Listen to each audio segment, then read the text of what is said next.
నమస్తే అండి అందరికీ. ప్రస్తుతం మనం ఉన్న ప్రదేశం వచ్చేసరికి అమరావతి క్వాంటమ్ కంప్యూటింగ్ సెంటర్ దగ్గర అయితే ఉన్నామండి. దీనికి సంబంధించి మనం ఈ స్ట్రక్చర్ కనుక గమనిస్తే ఈ క్వాంటమ్ వ్యాలీ అని ఏ షేప్ ఆకారంలో ఉన్న ఈ బిల్డింగ్ అయితే మనకి ఇక్కడ కన్స్ట్రక్షన్ జరుగుతూ ఉంది. 2 ఎకరాల్లో కన్స్ట్రక్షన్ జరుగుతుంది. మనం వివిధ ప్రసార మాధ్యమాల ద్వారా చూస్తున్నాం. గ్రౌండ్ రియాలిటీలో కనుక గమనిస్తే ఇది ఆల్మోస్ట్ 70-75% వర్క్ అనేది కంప్లీట్ అవడానికి రెడీగా ఉందండి. కంప్లీట్ అవడానికి వచ్చింది.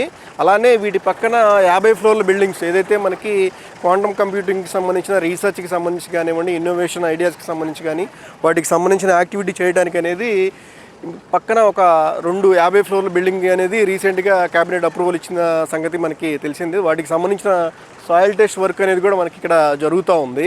మీరు కనుక గమనిస్తే అండి, గ్రౌండ్ రియాలిటీలో ఏమీ లేని దగ్గర నుంచి గ్రౌండ్లో మొదలు పెట్టుకొని వర్క్ చేసుకుంటూ వెళ్తూ ఉంటుంటే అల్టిమేట్గా ఒక ఎకో సిస్టమ్ బిల్డప్ అయిన తర్వాత మనం చూస్తే సిఆర్ఈడి ఆఫీస్ కానివ్వండి, ఈ సిడాక్సిస్ రోడ్డు కానివ్వండి, రేపు ఎమ్మెల్సీ క్వార్టర్స్ కానివ్వండి, అలానే హెచ్ఓడి టవర్ బిల్డింగ్స్ కానివ్వండి, ఇవన్నీ కూడా ఫంక్షనింగ్లోకి వచ్చినప్పుడు ఏంటంటే దాని యొక్క అంటే ఎకో సిస్టమ్ మీన్స్ జనాలు వచ్చి నిలబడి ఇక్కడ ఉన్న అవకాశాలను అందిపుచ్చుకున్నప్పుడు ఏంటంటే నిజమైన అభివృద్ధి అనేది కనపడుతుంది. అప్పటి వరకు ఏంటంటే ఈ జరిగే విధానాలను చూసుకుంటా మనం ఏ విధంగా మేము ఇప్పుడంటే అవకాశం ఉంది కాబట్టి చాలామందికి మేము వీడియో ద్వారా ప్రసార మాధ్యమాల ద్వారా చేసి చూపిస్తూ ఉన్నాం. ఇంతకుముందు ఏంటంటే అంత విజిబిలిటీ అనేది లేదు. అయినప్పటికి కూడా చాలా జనానికి చాలా బాగా ఎక్స్ప్లోర్ అయింది. ప్రస్తుతం ఏంటంటే యాక్టివిటీ ఈ విధంగా జరుగుతుందన్నమాట.